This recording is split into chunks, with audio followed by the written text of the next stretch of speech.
La in syakartum la azidannakum wa la in kafartum inna adabi lasyadid. Jikalau kamu bersyukur maka kenikmatan akan ditambah lagi. Dan jikalau kamu kufur, jangankan kenikmatan ditambah, tapi siksa Allah sangat pedih bagi orang-orang yang tidak bersyukur kepada Allah Subhanahu wa taala.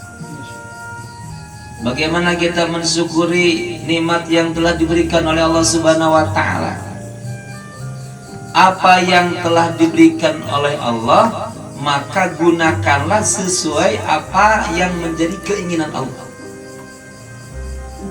Kita diberi mata, maka mata itu gunakan sesuai yang diinginkan oleh Allah. Tentunya kita dipakai untuk beribadah dengan membaca Al-Quran.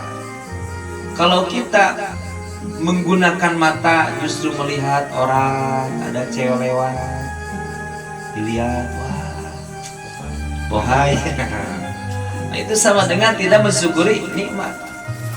Bagaimana kita mensyukuri nikmat telinga yang telah diberikan oleh Allah, maka pakai ini telinga untuk mendengarkan hal-hal yang baik. Tapi justru kalau kita mendengarkan ghibah, itu tandanya kita tidak bersyukur kepada Allah Subhanahu wa taala. Bagaimana ini akal dipakai bersyukur kepada Allah Subhanahu wa taala? Gunakan ini akal supaya senantiasa kita untuk menuntut ilmu.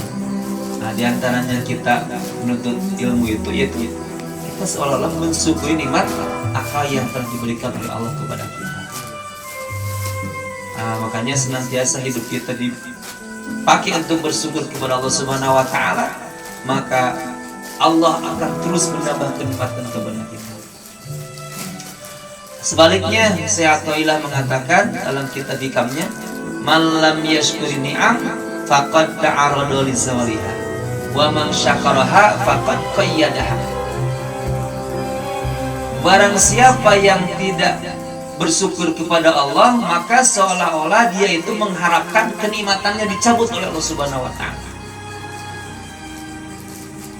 Dan barang siapa yang bersyukur kepada Allah, maka seolah-olah dia itu mengikat erat supaya itu kenikmatan tidak lepas lagi dari dirinya. Jadi pertanyaannya, apakah kita ingin melepaskan kenikmatan yang diberikan oleh Allah? Apakah justru kita ingin mengikatnya? Diberi harta, maka silakan itu pakai syukur kepada Allah, maka harta itu akan ditambah lagi, yang ada akan ditetapkan, yang belum ada nanti akan ditambah-tambah lagi Allah Subhanahu wa taala. Tapi kalau tidak bersyukur, maka jangankan ditambah, yang ada pun akan dicabut, akan hilang.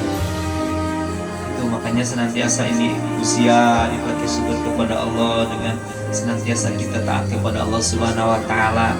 Apapun yang diberi oleh Allah, maka kita senantiasa bersyukur supaya ini kenikmatan ditambah lagi Allah Subhanahu wa taala, dan ditambah lagi dan ditambah lagi. Itu mudah-mudahan senantiasa kita dijadikan orang yang bersyukur kepada Allah Subhanahu wa taala.